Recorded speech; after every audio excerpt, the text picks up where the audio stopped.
Cryptocurrency mining is the process in which transactions between users are verified and added to the blockchain. The blockchain is a public ledger that holds the records of every transaction. When a user wants to send a payment, or in some cases an item or service to another user, it requires solving a complex equation. These equations are then solved by various computer hardware known as miners. At least this is one purpose and form of mining. Cryptocurrency is an ever-evolving industry with new technologies and ways to interact with the blockchain. The point being that this is just the basics of crypto mining and not all-encompassing. A coin that can be mined is known as a proof-of-work coin. This is a term used in opposition of proof of stake, where transactions are validated by stakeholders. Stakeholders are people who own a certain amount of the currency and lock it in a wallet to validate transactions. While proof of stake is becoming more viable thanks to advances in technology, it is generally considered more vulnerable to what is known as a 51% attack. A 51% attack can be executed when a validator owns more than 50% of the total volume of the coin. This doesn't mean, however, that proof-of-work coins or mining isn't vulnerable as well. A mineable coin can suffer a 51% attack if someone controls more than 50% of the hash power. The hash power, better known as hash rate, is the measurement of the mining hardware's ability to complete equations. More exciting than that is that it is also the measurement of how much money a miner can potentially earn. The two most important metrics for mining are hash power and power consumption measured in watts. Mining hardware requires power, and power costs money. Depending on the miner's choice, this cost can be upfront in the case of solar or recurring in the case of buying from their power company. Either way, the goal is to keep your watts low and your hash rate high. Before investing into mining, you want to calculate both of these metrics. This brings us to mining hardware. There are currently 4 types of mining hardware: ASICs, GPU, CPU, and more recently, FPGA. ASICs stands for Application-Specific Integrated Circuit. ASICs are developed for a specific algorithm. Think of the algorithm as the language used to communicate between the miner and the blockchain. The most popular cryptocurrency mined with ASICs is Bitcoin.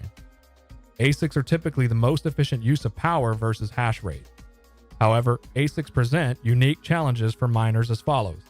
ASICs will only mine one algorithm, meaning if the particular algorithm changes, the hardware becomes useless. Additionally, ASICs have no resale value, meaning when upgrading hardware in most cases, the miner will not be able to recoup any cost of the hardware. Finally, ASICs are primarily manufactured by one supplier. This presents a unique problem for both miners and the coins. For miners, availability comes after the supplier has filled their own farms, and for the coins presents a possible vulnerability in the form of the aforementioned 51% attack. GPU stands for Graphics Processing Unit. GPUs have multiple uses outside of mining and include content creation, artificial intelligence, and of course, gaming. As such, GPUs have multiple manufacturers and larger availability to the public. The most popular cryptocurrency mined with GPUs is Ethereum. GPU mining supports multiple algorithms, meaning if the coin you are mining fails or becomes unprofitable, you can move to another coin.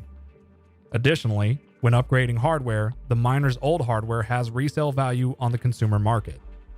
The downsides of GPU mining include need for additional hardware and software, along with a constantly moving market to stay educated on. CPU stands for Central Processing Unit and is utilized in almost all technological applications. This means that there are multiple manufacturers and greater consumer availability. The most popular coin mined with CPUs is Monero. CPU mining, like GPU mining, supports multiple algorithms.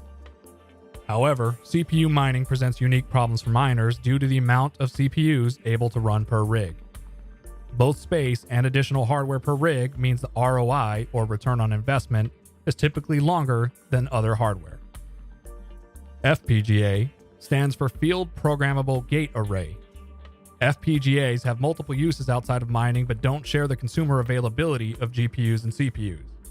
The FPGAs are a middle ground between ASICs and GPU-CPU mining. They support multiple algorithms, have resale value, and provide good efficiency. However, the barrier to entry is going to be the miner's knowledge of computers in general, That, along with the availability, deters a majority of miners. Every hardware option requires software to start hashing. Sometimes referred to as a miner, the software can be confused with the owner of the hardware. For this video, we will reference it as software. Each piece of hardware requires different types of software. ASICs will typically run proprietary software with open source options being scarce. GPU and CPU mining, however, can run on multiple operating systems including Linux, Mac, and Windows. Most miners choose to use specially designed operating systems for mining including EthOS, HiveOS, and Simple Mining. When starting out, hobby miners will use Windows with easily obtainable software downloaded from places like GitHub. For more details on the specifics of how to mine, check the description. Mining requires a lot of hardware to complete the work sent from the blockchain. This brings us to pools. Another piece of software run by various miners to combine the hash power of multiple miners into one. When mining to a pool, the miner will submit shares. Shares are a portion of the work completed compared to the rest of the miners on the pool. The pool's goal is to find a block before another miner. Once found, the amount of crypto earned will be divided among the miners participating based on their shares. The upside of pool mining is more regular and predictable revenue, with the downside being not earning the entire block reward. A block reward is the amount of a particular coin paid out to miners for solving a block. For example, a block in Bitcoin is 1 megabyte's worth of Bitcoin transactions. The block reward is determined by the network and changes in events known as halvings. When the block halves, the reward is reduced, typically in half. This means miners must take into account changes in reward versus price of the coin itself. Once the miner has found a block or received a payout from the pool in the currency they are mining, they must exchange it for dirty fiat to cover operational costs. The primary cost of mining is power. So typically, miners will pull enough out to pay their power bill. To facilitate these transactions, miners use various exchanges depending on the region. An exchange is simply another piece of software utilized to convert cryptocurrencies between each other and fiat. Examples could be Coinbase, Crypto.com, and Binance. Thanks for watching.